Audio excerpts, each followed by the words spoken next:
Bienvenidas y bienvenidos a este espacio de Modo Peregrino. Modo Peregrino es una iniciativa que busca ofrecer una ecología de prácticas y una comunidad de prácticas para regenerar la vida, para traer regeneración a la vida. Y hoy es el primer paso de lo que espero que sea un largo viaje con las personas que nos acompañen en los encuentros presenciales, pero también con las personas que vean estos videos o escuchen un podcast posteriormente. Y el objetivo de este espacio es, a través de 4 puertas, que son el silencio, el diálogo, la imaginación y la creatividad, comenzar a plantar semillas para revitalizar las dimensiones personales, colectivas y ambientales. Quiero contarles, y me voy a permitir un momento de autorreferencia, un viaje que comenzó para mí en Colombia.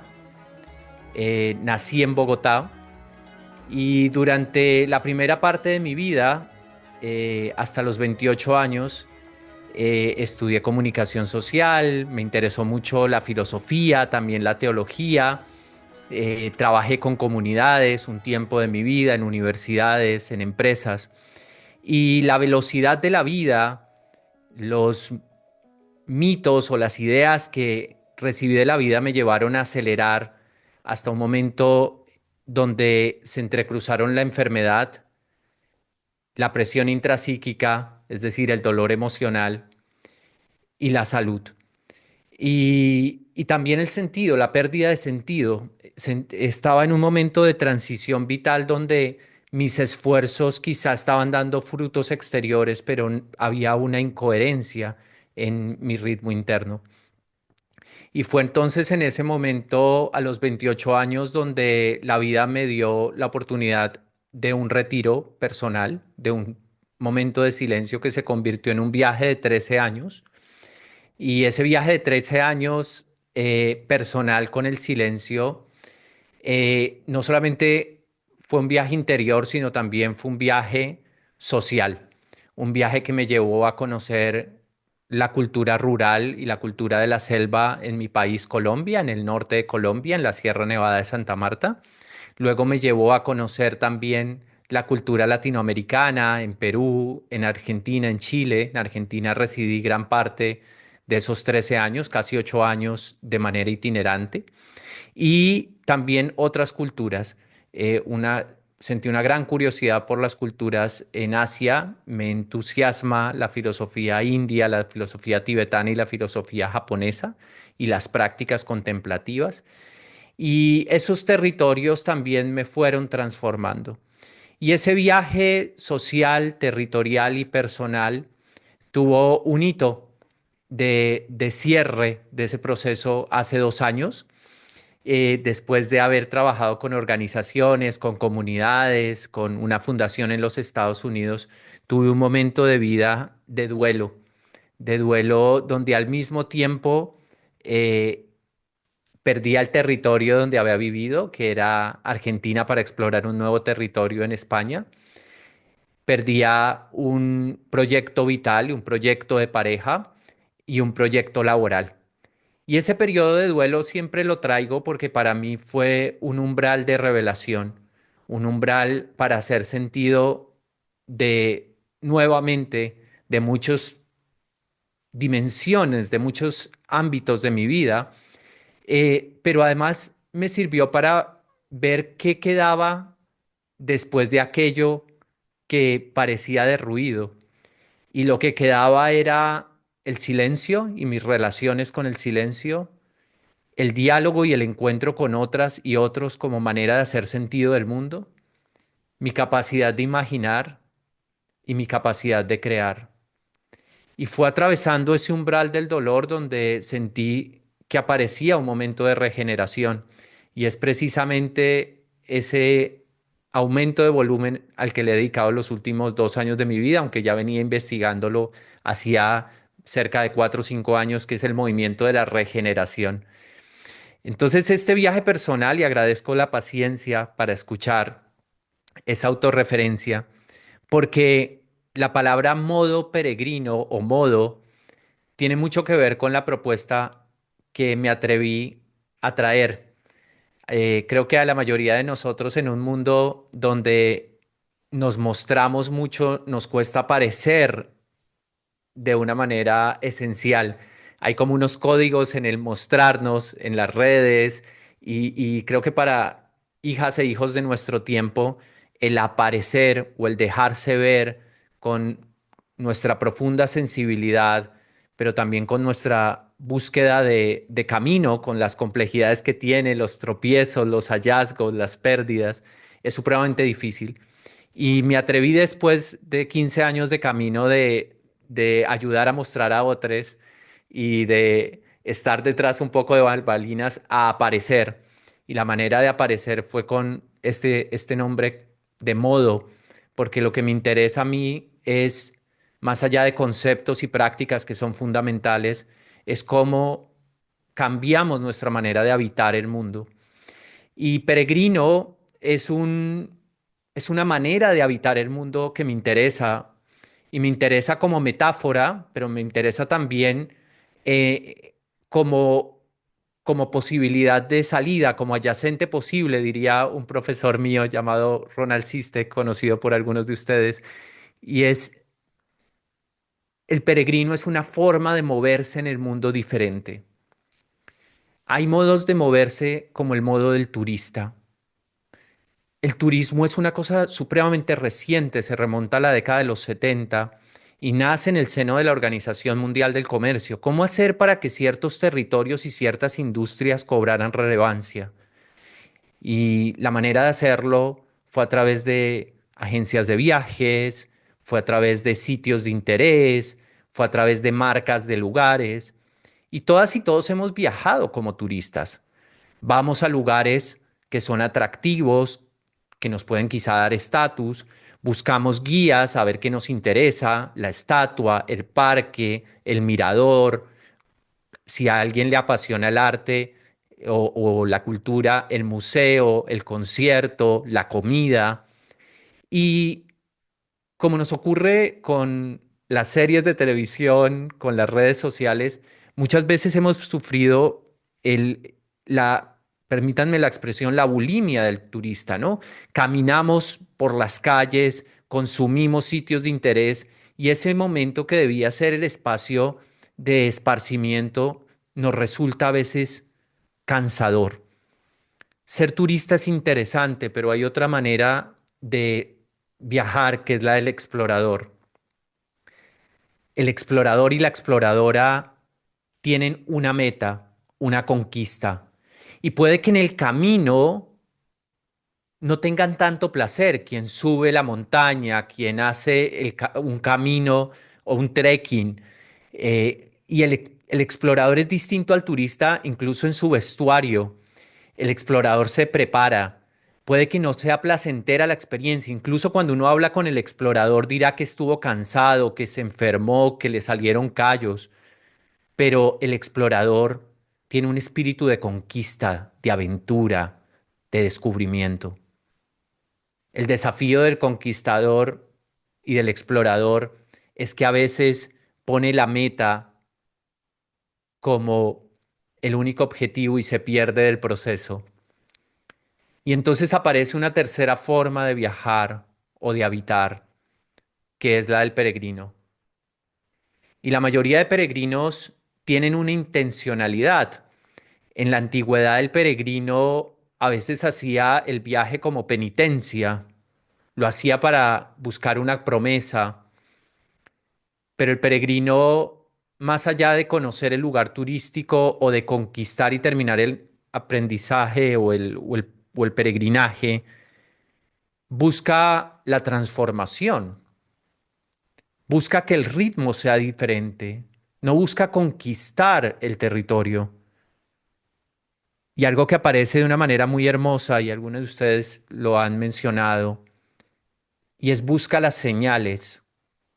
El peregrino tiene una actitud abierta al desplazamiento, tiene una disponibilidad. Para diferenciarlo explorador, hay una palabra en inglés que es will, poder. El peregrino no tiene will, poder o voluntad, tiene willingness, disponibilidad. Porque escogí esta dimensión del peregrino como metáfora del modo peregrino.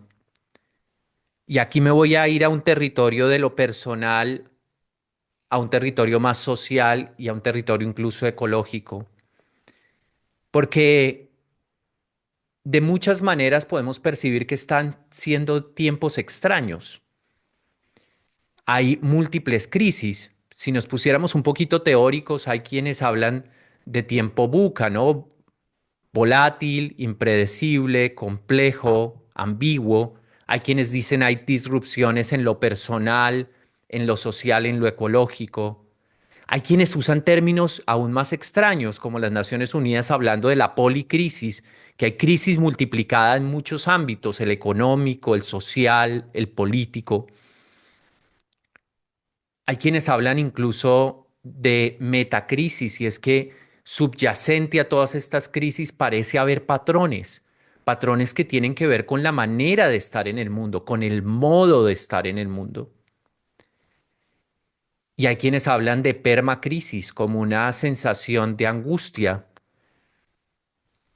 Y hay un término que a mí me gusta mucho, que lo tomé de un profesor de la Universidad de Toronto llamado John Vervaeke. Dice, estamos sintiendo algo que ya ha ocurrido en otros momentos de la historia, que es la sensación de domocidio, es decir, de muerte del hogar.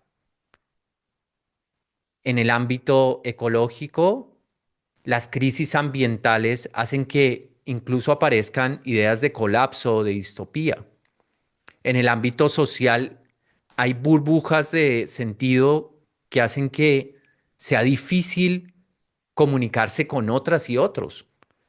Y esto ya pasaba, por ejemplo, en el Imperio Romano. Era tan extenso el Imperio Romano que a veces yo no me entendía con el que estaba al lado, hablaba otras lenguas y daba la sensación de que quienes nos lideraban o nuestra cultura se había perdido.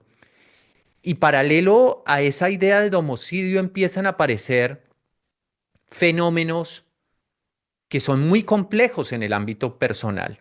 Y aquí quiero referirme a dos características que podemos asociar al turista y al explorador.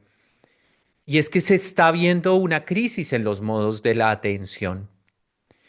La primera crisis en el modo de la atención tiene que ver con la distracción. Hay quienes hablan de la economía de la atención. Y es que hoy muchos de los productos que consumimos en redes, por ejemplo, o en cuentas de las cuales nos alimentamos, tenemos mucha información, tenemos placer, gustos, se nos pasa el tiempo, a quien no le gustan las series o a veces encontramos cosas interesantes en redes, pero uno se empieza a preguntar detrás del mecanismo, eh, ¿por qué son infinitas? ¿Por qué están en colores? ¿Por qué son tan atractivas? Y ya todos de una u otra manera hemos oído del algoritmo. Y lo que produce la distracción al final es parecido a lo que produce el turista, la sensación del turista. Y es que si yo consumo una gran cantidad de esta información, mi atención, contrario a estar dirigida, cada vez se va reduciendo. Los rangos de atención cada vez son menores. Aparece un sentimiento que es el sentimiento de la autodecepción. Si estas redes contribuyeran a nuestro sentido en la vida, no tendríamos esa sensación similar a la de comernos la torta de chocolate a las 12 de la noche. Y es como, ay, perdí el tiempo al estar tan dedicado a estas redes. Y aparece un fenómeno aún más complejo y es el fenómeno de la fragmentación. Y el fenómeno de la fragmentación tiene consecuencias tanto personales como sociales. El fenómeno de la fragmentación es que recibimos tantos pedacitos de la información sin un hilo conductor que es muy difícil hacer sentido de nuestro presente personal. Tenemos pedacitos de información de dietas, de información de política, de información de pensamiento, nos movemos en tweets, en frases célebres, que es difícil empezar a hacer un cuerpo de pensamiento. Y esa fragmentación también tiene una consecuencia social, y son esas burbujas de las que hablábamos anteriormente, que hacen que sea demasiado focalizado el nivel de información al punto de que quizá me vuelvo experto, pero en nada, por el nivel de especialización de mi conocimiento. Entonces, un primer fenómeno de crisis de nuestro tiempo es la distracción que tiene que ver o que está muy relacionado con el peregrino, perdón, con el turista. Lo otro es, el otro fenómeno que tiene que ver con lo contrario es el heroísmo que aparece en nuestro tiempo. Si bien la distracción trae agotamiento, cansancio y poco foco, también tenemos el otro extremo, que es esta idea de una sola dirección. Busca tu único propósito, logra tu meta, dedícate 100% a lo que tú quieres. Estas figuras que están apareciendo emergentes en redes sociales de logra tu objetivo rápido, fácil y cómodo. Y todas y todos, de una u otra manera, cuando vemos este tipo de mensajes, redoblamos nuestra apuesta interna en cuanto a no estoy haciendo lo suficiente. Tengo que dedicar más tiempo a esto para tener los mejores resultados. Y está muy bien en cuanto a disciplina, está muy bien y es similar a lo que ocurre con el explorador, está muy bien en cuanto a tener un objetivo, como también está bien distraernos de vez en cuando. Una atención continuada trae demasiado agotamiento. Pero en este caso con el heroísmo aparece un fenómeno y es que nos encontramos heroísmo sin el corazón lleno. ¿Qué quiere decir heroísmo sin el corazón lleno? Algo que el filósofo Byung-Chul Han denomina la sociedad del cansancio. Irnos a la cama y tener al jefe adentro, ya no un jefe afuera, sino un jefe adentro que nos dice que no somos lo suficientes. Y esa autoexigencia está teniendo consecuencias muy desafiantes. Entonces, como podemos ver, hay un péndulo entre la distracción y la autoexigencia, modos de estar propios de nuestro tiempo, que tienen sus luces, por supuesto, la distracción, el dejar ir, y la autoexigencia como una capacidad de procrastinar, o mejor, de retrasar la gratificación corta y apostarle a proyectos de largo plazo, pero llevadas a su extremo, nos pueden llevar a una distracción y fragmentación por un lado y al otro lado un agotamiento extremo. Y es ahí donde el modo peregrino eh, vendría a ser como una tercera vía. Esto, por supuesto, no es una construcción mía. Hay muchas comunidades y pensadores que están notando una crisis de sentido en la vida, que están notando una necesidad de volver a ciertas prácticas y formas de estar en el mundo que nos permitan otra experiencia. Y esa otra experiencia está relacionada con algo que los antiguos llamaban sabiduría, que en las comunidades originarias, en los pueblos originarios de Sudamérica llaman el buen vivir, que en las tradiciones perennes llaman el camino también. Y ese camino va más allá de lo cotidiano, ese camino va más allá del héroe, ese camino está relacionado con un lugar donde podemos sentir la profunda intensidad de la vida, donde podemos conectarnos con los patrones del despliegue de la vida. Para usar una frase de un monasterio en la ciudad de Kioto, sentir que la vida con V mayúscula nos está viviendo ahora. Y contrario a lo que podemos pensar, ese camino del peregrino o ese camino de la sabiduría no es excluyente o no excluye las otras dos dimensiones, la dimensión heroica y la dimensión cotidiana. De hecho, es la gran crítica que se le hace a un dualismo de rechazar la vida cotidiana para irse a los monasterios o rechazar la vida espiritual. Perdón, rechazar la vida espiritual para vivir la cotidiana o vivir la cotidiana rechazando la vida espiritual. Y es un falso dualismo que han denunciado quienes hablaban del camino medio, es un falso dualismo que han denunciado personajes como Sócrates, es un falso dualismo que han denunciado movimientos o no me gusta llamarlo religiones, caminos como el camino del Zen. Y para ir cerrando esta parte, la propuesta de una regeneración personal tiene mucho que ver con empezar a visitar más este camino para buscar una armonía que no es otra cosa, que no es equilibrio, que no es llegar a una iluminación donde ya no vamos a tener problemas, sino para empezar a llegar a darnos cuenta de que la vida es mucho más grande, de que quizá no es un tiempo de estar creciendo, sino de hacernos inmensos. Y es allí donde quiero traer una expresión que me hace mucho sentido, también de este profesor John Vervaeke de la Universidad de Toronto, que es la realización de la relevancia. Él define la conciencia como la realización de la relevancia. Y es un concepto que me gustaría elaborar en otra ocasión, pero la palabra realización, él dice, en inglés tiene dos sentidos. Realización es darme cuenta, pero también realización es actuar o hacer. Y la relevancia tiene que ver con la pertinencia, con lo que es necesario en este momento. Y él dice que la conciencia es realización de la relevancia. Cada una de ustedes y cada uno de ustedes en este momento puede percibir, si lo permite, miles de estímulos. Tantos estímulos tienen ustedes para percibir en cuanto a sus sentidos, pero también en cuanto a sus pensamientos internos, que si ustedes los procesaran todos como computadoras, llegaría a ser explosiva esa combinación. Sin embargo, su atención es capaz de dirigirse hacia lo que ustedes consideran relevante.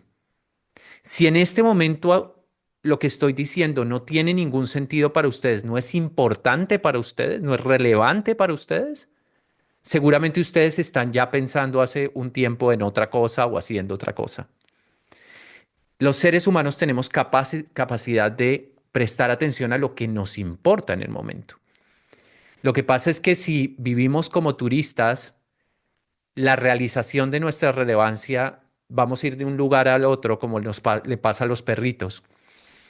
Si vivimos como el explorador, quizá va a ser tan estrecha nuestra meta que no vamos a parar, sino hasta cuando tengamos un gran tropiezo, que es lo que a veces nos pasa con la triada trágica de sufrimiento, enfermedad y muerte. Y es que a veces nos dimos cuenta tarde de lo importante en la vida. Entonces, la invitación de la sabiduría y lo que han hecho los grandes caminos de la sabiduría es crear unas psicotecnologías, unas capacidades, unos entrenamientos para refinar esa relevancia, para hacer que lo que realmente nos importa cuidar, lo pongamos en el centro. Y por eso la palabra regeneración es tan importante.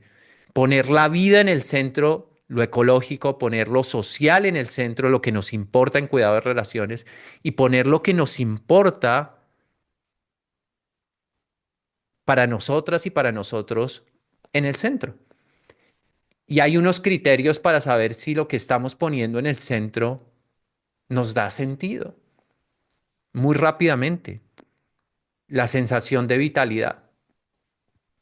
Cuando sentimos lo contrario a la maratón de las series, cuando estamos en un espacio de la naturaleza, cuando estamos creando algo que nos apasiona, cuando estamos estudiando algo que nos gusta,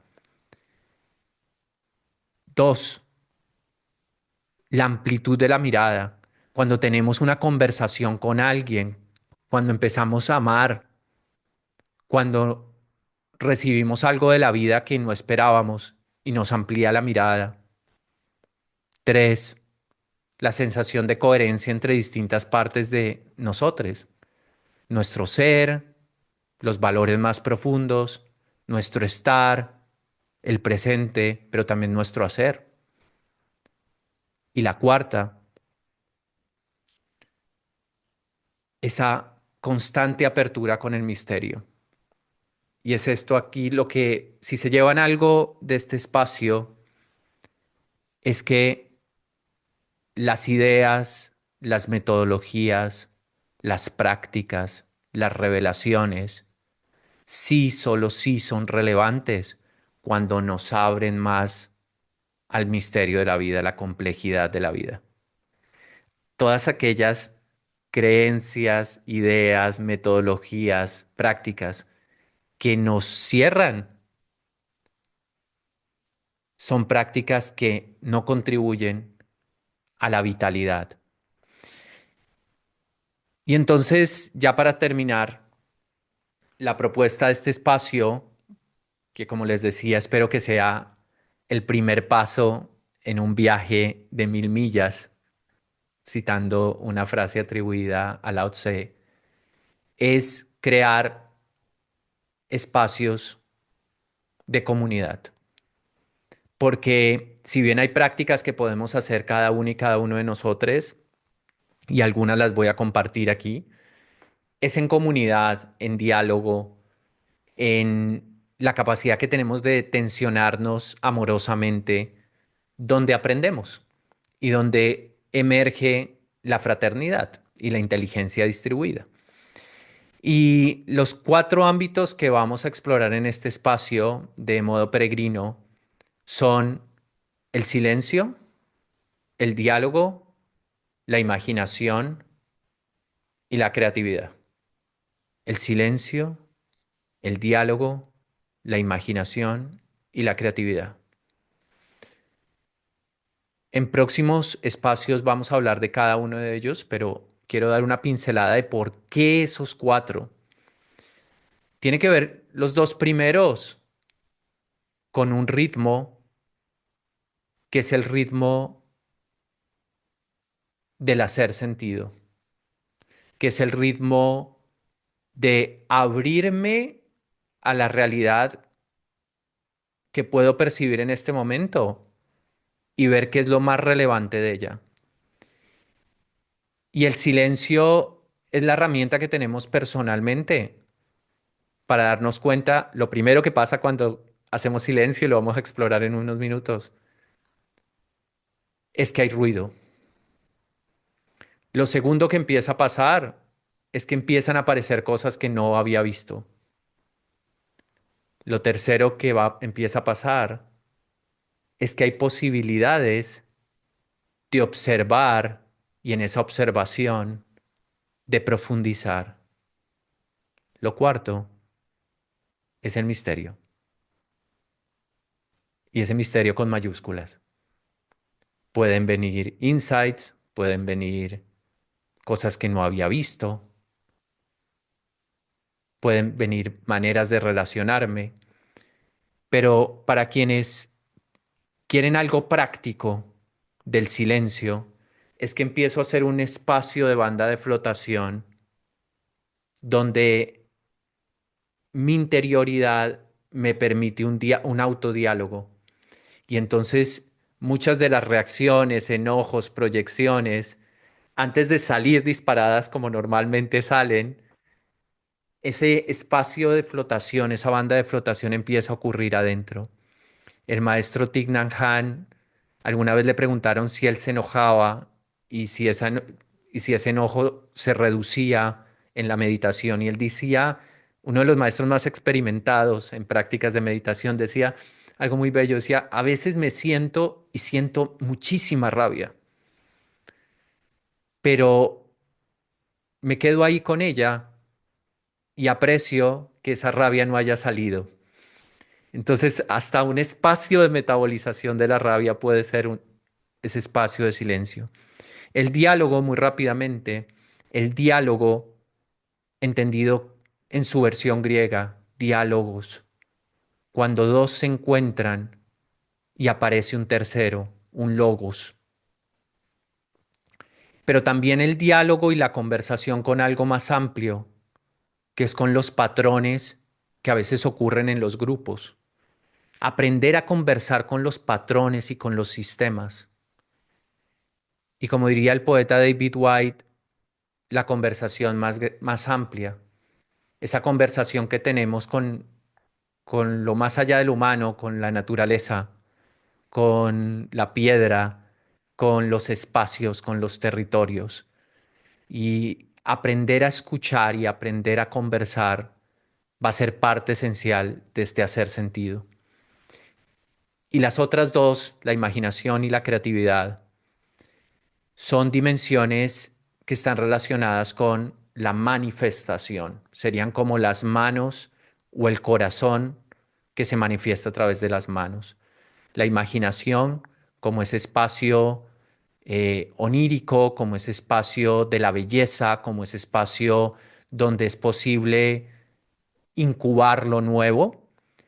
Y la creatividad en dos dimensiones que me interesa. Una, como lo que algunos llaman el pensamiento lateral, la divergencia, esos espacios de conexión entre puntos no conectados, el flujo, la experiencia de flow y por otro lado la optimización, cómo dejamos de boicotear nuestro presente y encontramos hábitos y prácticas que nos permitan